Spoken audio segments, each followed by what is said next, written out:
I'm Emma Garlett and welcome to Paint It Blak. This week I have a very special episode that I want to share with you.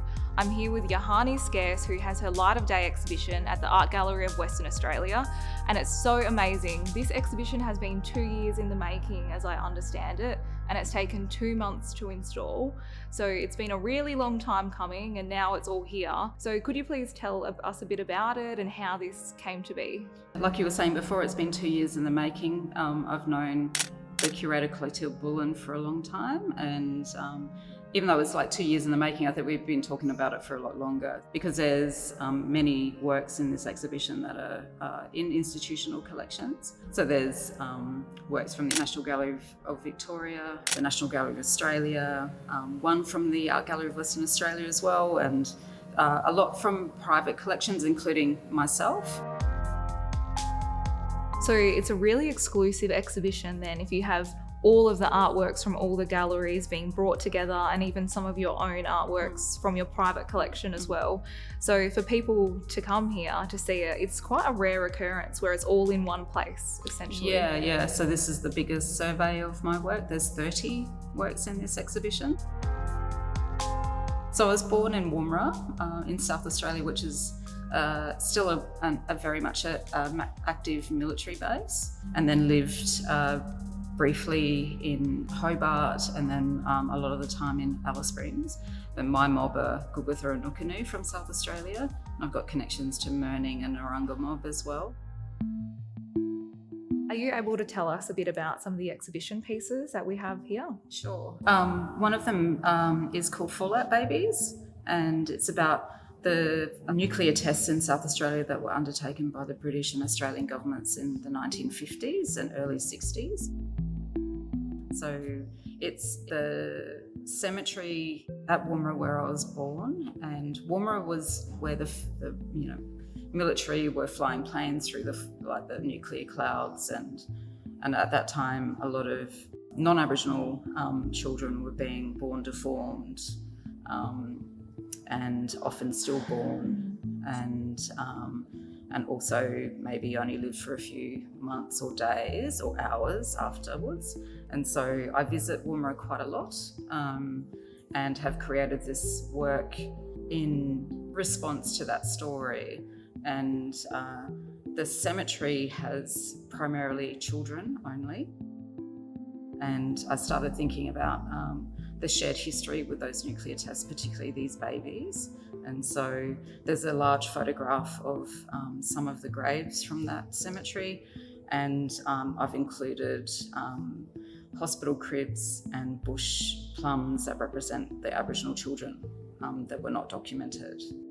There's one work called Working Class Man and Amuka Opal Fields, which has a photograph of my grandfather and my Auntie Beverly, and he was an opal miner for a period of time up there. And so there's a photograph where he's smiling and he's winching up a bucket from the site. And I'm really proud of him as well, because he would have been mining in like 45-degree days. Yeah. And if you look closely at that photograph, he's not wearing any shoes.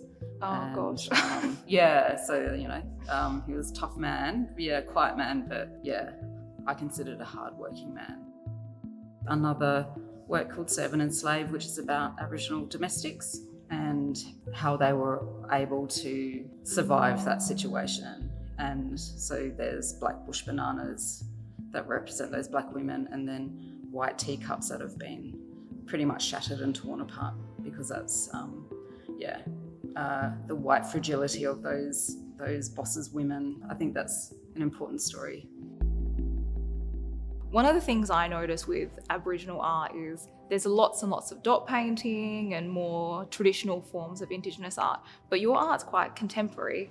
So I wanted to ask you, and so other people can understand, the connection between glass blowing and the contemporary nature of your artwork and how you still have that connection. Yep. So I studied glass blowing at the University of South Australia, and was always interested in the medium. And so when I started the arts degree, initially I wanted to major in painting, but then fell in love with glassblowing when people think of Aboriginal art, they do think of the more traditional dot paintings or photography or other sculptural elements. So I think being a glass blower is pretty exciting, and I am able to make work that is still related to colonisation and perfect in a way where I can make bush food to represent Aboriginal people. Yeah.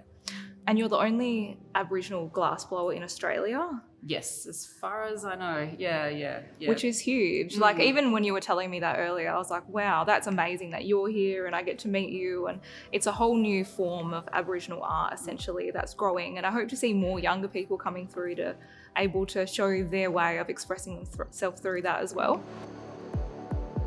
There's lots of uranium mining still happening in the Northern Territory now. Do you think that from growing up as well in South Australia, that's really inspired some of your work?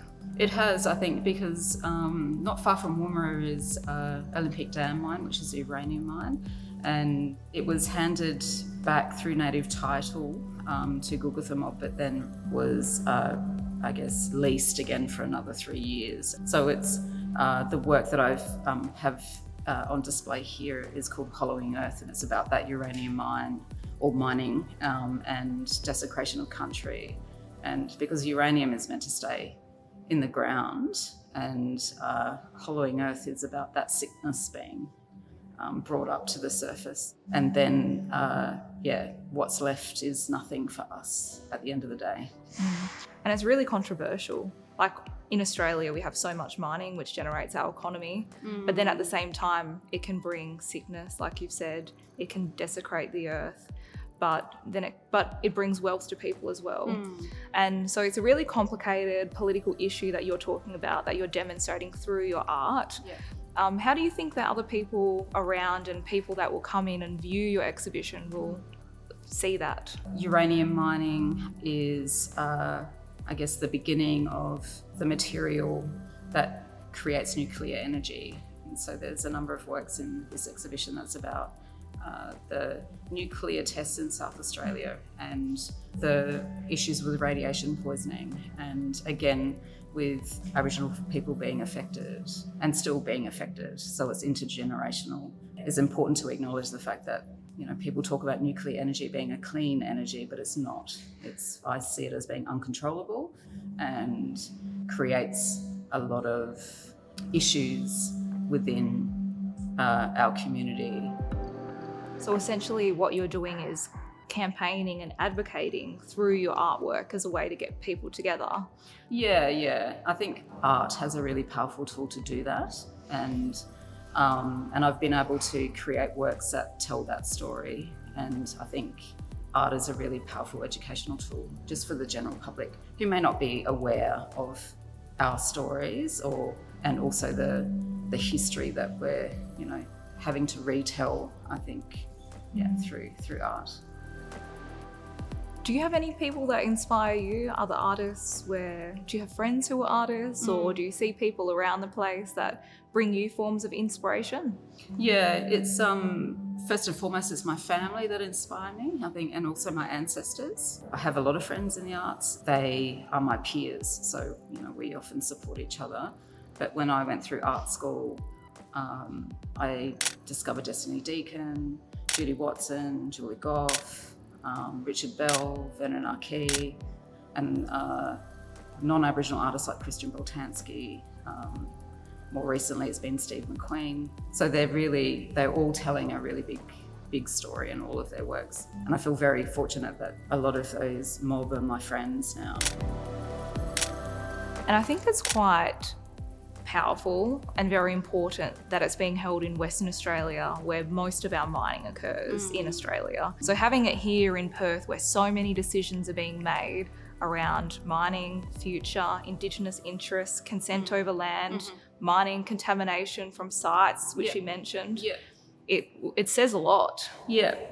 And I think, the really good thing about talking about those issues is that it's, there's contamination of water, and not just contamination of land, but it's like we also share stories with First Nations people in the USA who are dealing with contaminated water and soil, the same as what we're dealing with here. So it's, I think,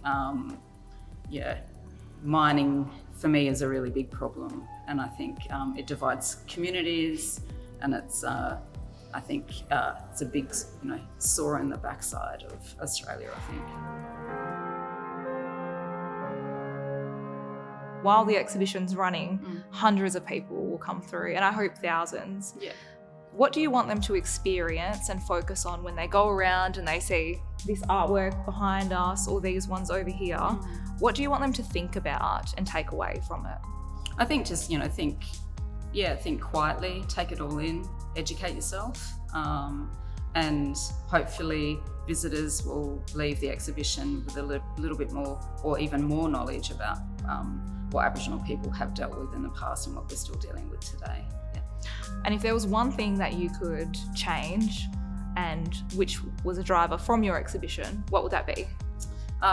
Be more respectful to blackfellas, I think. Yeah, I think we've got a lot of knowledge, and we're strong in culture, and I think, and we've been dealing with a lot and still do, and it only makes us stronger, so pay attention. Thank you so much for joining me here and sharing so much about your exhibition, Light of Day. So the exhibition opens on Friday the 2nd of February. So make sure you come down and bring all of your family, because it's a beautiful exhibition and you'll learn so much about Aboriginal culture and our artwork. Thanks for watching Paint It Black with me, Emma Garlett. Don't forget to subscribe so you don't miss an episode.